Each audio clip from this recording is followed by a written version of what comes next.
Halo teman-teman sekalian, perkenalkan nama saya Reski Wahidus Tepu dengan NIM 26023232041, jurusan Computer Science. Pada kesempatan kali ini saya akan coba menjelaskan bagaimana sih cara kita membangun sebuah aplikasi chatbot berbasis RAG dengan hanya menggunakan Python tanpa uh, specialized Gen AI framework seperti LangChain, LlamaIndex, dan sebagainya. Oke, ini adalah table of contents. Kira-kira apa yang akan kita bahas di video ini? Ini adalah learning outcome. Ini adalah hal-hal yang saya harapkan bisa kalian dapatkan setelah selesai menonton video ini. Oke, apa itu RAG, teman-teman? RAG itu sendiri merupakan singkatan dari Retrieval Augmented Generation, di mana RAG ini mulai populer setelah kemunculan ChatGPT pada tahun 2022 kemarin, di mana kita tahu sendiri bahwa LLMs itu memiliki keterbatasan. Salah satunya adalah pengetahuan yang ia miliki, teman-teman.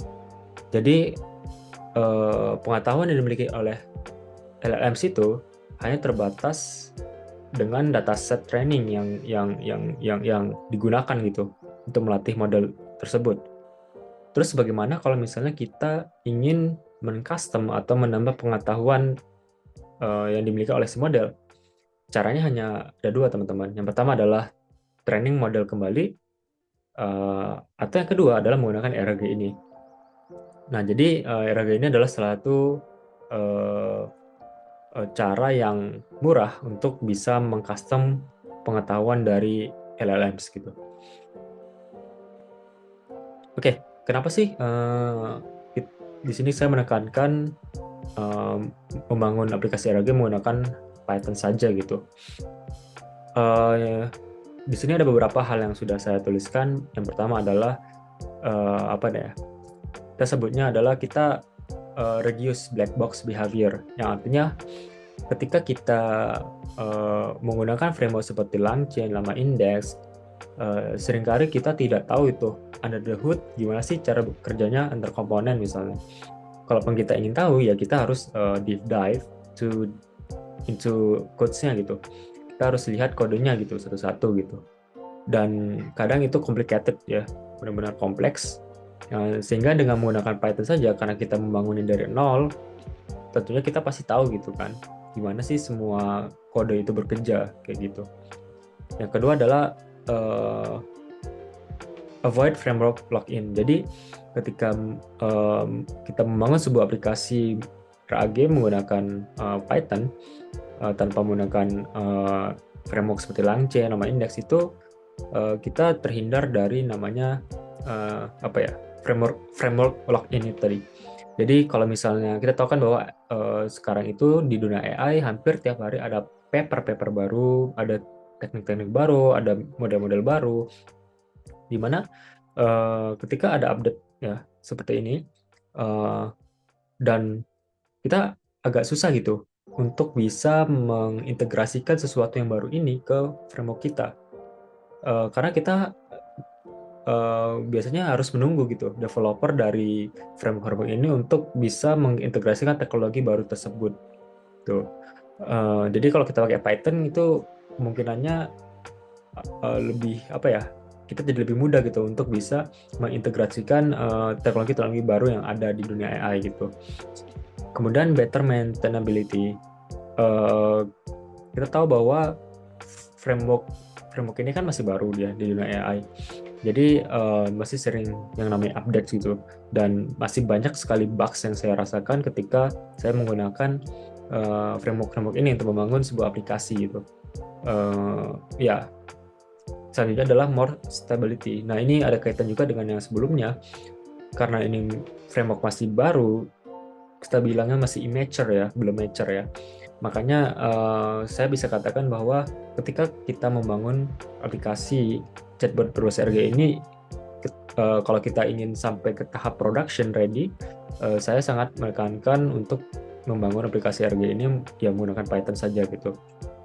Kalau ingin menggunakan line chain, lambda index boleh-boleh aja, asalkan tujuannya hanya untuk prototyping atau untuk proof of concept misalnya.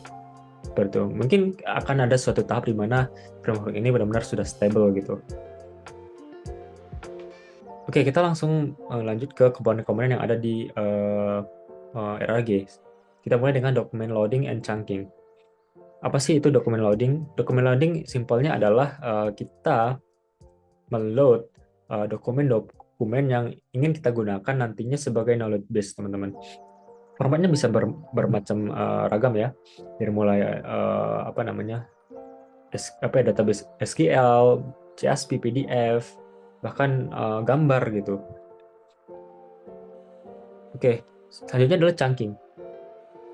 Nah, chunking ini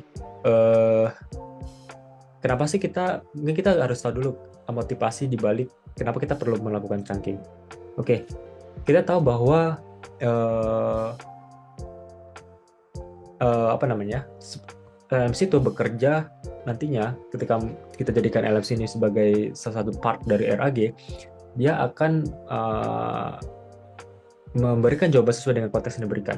Ketika konteks yang diberikan itu terlalu banyak, kita bisa bilang dan kita bisa yakin bahwa semua dokumen yang banyak tersebut belum tentu semuanya berguna untuk menjawab sebuah query yang diberikan oleh user. Bisa jadi banyak noise, bisa jadi bisa jadi banyak noise, dan ketika inputan itu terlalu banyak, maka itu berpengaruh kepada speed-nya, teman-teman. Sehingga kita perlu melakukan chunking. Jadi kita mencari benar-benar bagian-bagian yang benar-benar relevan saja gitu. Dan yang kedua adalah relevan dokumen yang akan kita gunakan nantinya juga akan dimasukkan ke embedding model. Nanti kita akan jelaskan di slide berikutnya, di mana embedding model ini juga akan juga memiliki keterbatasan, maksud saya. Keterbatasan ini adalah terletak pada input sequence length-nya. Jadi kalau misalnya dokumen yang diinputkan nantinya itu lebih dari input dari size dari sequence length embedding model ini, maka akan terjadi transcation, artinya atau pemotongan bagian dokumen yang berlebih ini. Gitu. Jadi misalnya maksimal itu 512 misalnya input sequence length dari suatu embedding models. Maka nanti kalau misalnya dokumennya lebih dari 512 token, maka itu nanti akan terjadi pemotongan itu. Dan artinya akan ada informasi yang hilang, seperti itu teman-teman. Nah, untuk tipe-tipe atau strategi yang bisa digunakan untuk melakukan chunking ini ada banyak. Dari mulai yang fixed size, content aware, recursive, dan banyak lagi. Teman-teman bisa mungkin nanti cari di internet ya, kira-kira metode yang tepat untuk kasus teman-teman itu apa gitu. Karena nggak ada satu metode pun yang bisa apply to ke semua kasus kalau ingin mendapatkan hasil yang baik ya. Oke. Selanjutnya kita akan bahas embedding model, vectorization, and vector storing. Nah, tadi saya sudah sempat mention mengenai embedding model ya. Jadi, embedding model ini apa sih sebenarnya? Embedding model ini merupakan salah satu machine learning teknik ya, di mana nanti model ini akan digunakan untuk mentransform ya data-data seperti text tadi, images, audio bahkan, dan merubah teks ini menjadi numerical vector gitu. Jadi vector ini akan merepresentasikan data-data teks dan entah teks, images atau audio yang kita inputkan. Jadi dan outputnya itu representasikan semantic meaning gitu teman-teman dari data-data yang kita miliki kayak gitu. Jadi dia mencari pola-pola yang tersirat ya di dalam data kita. Oke.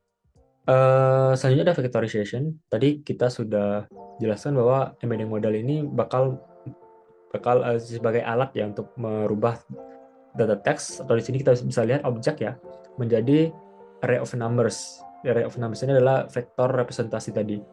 Jadi angka-angka ini nantinya akan digunakan untuk kita ukur scoringnya ya menggunakan cosine similarity.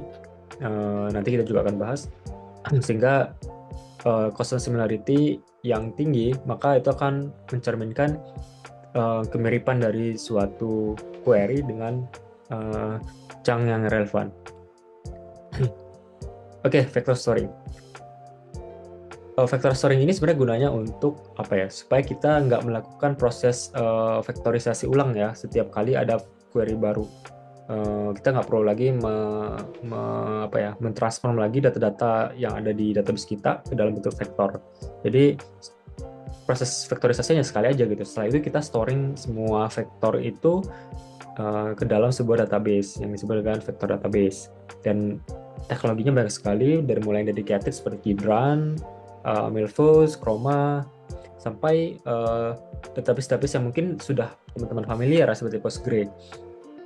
Postgre sendiri punya misalnya namanya tuh VG Vector. Itu ya adalah teknologi yang bisa digunakan kalau kalian mau tetap ingin menggunakan Postgre, namun Postgre-nya bisa digunakan untuk vector searching nantinya, kayak gitu. Nah, selanjutnya retrieval component dan generating output. Nah, retrieval component ini tadi sempat saya mau mention mengenai cosine similarity. Nah, itu cosine similarity salah satu formula matematika yang digunakan untuk mencari kemiripan nantinya dengan query atau pertanyaan yang diberikan user dengan apa ya, data-data atau knowledge base yang kita miliki kayak gitu. Tapi nggak selalu menggunakan cosine similarity ya. Cuman untuk data teks biasanya digunakannya cosine similarity. Seperti itu. Jadi retrieval component intinya itu ya, mencari chunks yang relevan gitu dari query atau question yang diberikan oleh user. Selanjutnya adalah generating output.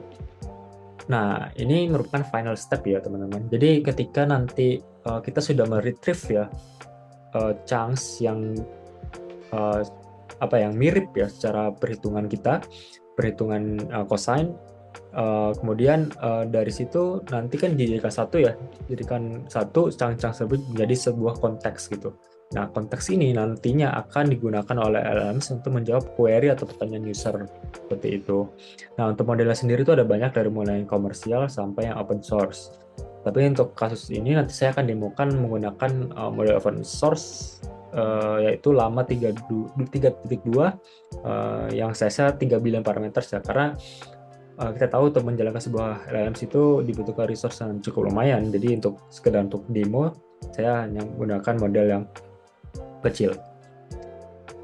Oke, teman-teman, mari kita lanjut ke demo ya.